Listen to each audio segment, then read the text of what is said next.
ఎక్కడన్నా జూ పార్కో లేకపోతే సర్కస్కో పోయినప్పుడు ఒకవేళ పులిబోన్ దగ్గరికి నడుచుకుంటా పోతున్నామే అనుకో, ఎట్లుంటుంది?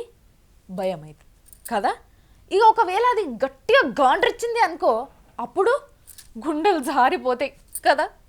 మరి అసొంటిది పులిల పక్క పొంటే నడుచుడంటే మాటలా? అమ్మో, ఉత్తి నడుచుడే కాదు ఇంకేమో చేస్తుండ్రి వీళ్ళు, ఒక్కసారి చూడుండ్రి. మనుషులే మనుషులతోని కలిసి ఉండాలంటే ఇయ్యాల రేపు కుదరని ముచ్చట కదా. అసొంటిది పులులు మనుషులతోని కలిసి ఉన్నాయంటే నమ్ముతారా? పులులేంది మనుషులలా కలుసుడేంది, అది కల్వన్ ముచ్చట అనుకుంటారు కదా. మీకు అసొంటి పులి కథనే చూపిస్తాం చూడురి. ఇగో ఈ సాములు వాళ్ళ ఆశ్రమంలో పులులను సాదుకుంటారు. సాదుకుంటానగా ఏమన్నా పిల్లులా కుక్కలా పాడై పులులురా నాయనా అనుకుంటారు కదా. ఇగో ఈ పులులు ఈ సాములతోనే కలిసి ఉంటాయట. మరి వీటికి ఆకలితే ఏం సంపక తింటాయి, ఏం తిని బతుకుతాయి అనే కదా మీ ఆలోచన. గడ్డో గాసమో పాలో పండ్లు తిని బతుకుతాయి. పులులు గడ్డి తినుడేంది అనుకుంటురా? మరి ఆశ్రమాలలో గయ్యే ఉంటాయి కదా. చిన్నప్పటి సంధి వీటికి అయ్యే అలవాటు చేసే వరకలా అయ్యే తిని బతుకుతున్నాయట. అందుకే ఎవ్వరి సోపతి పడితే అట్లా తయారవుతారని చెప్పేది. ఈ పులి చూడురి, మరి చిన్నగా లేదుగా ఈ పులి, మనిషిలో సగం ఉన్నది.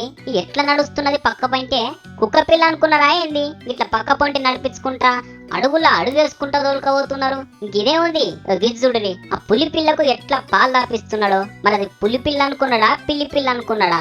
ఇట్లా ఒకటి కాదు రెండు కాదు, ఈ సాముల తాన 12 పులులున్నాయంట. మేకలు జింకలు ఆవులను కూడా దాస్తారట. మరి వీటిని ఈ పులులు ఏమన్నాయా అంటే కావాలంటే ఆ వీటితోనే ఆడుకుంటాయి గాని గింత గిచ్చ కూడా గిచ్చాయట. మనుషులు ఎవరన్నా పులి నుంచి ఆళ్ళని కాపాడుకుంటానికి ఆలోచిస్తారు కదా, కానీ ఈ స్వామి పులుల గురించి ఆలోచిస్తున్నాడు.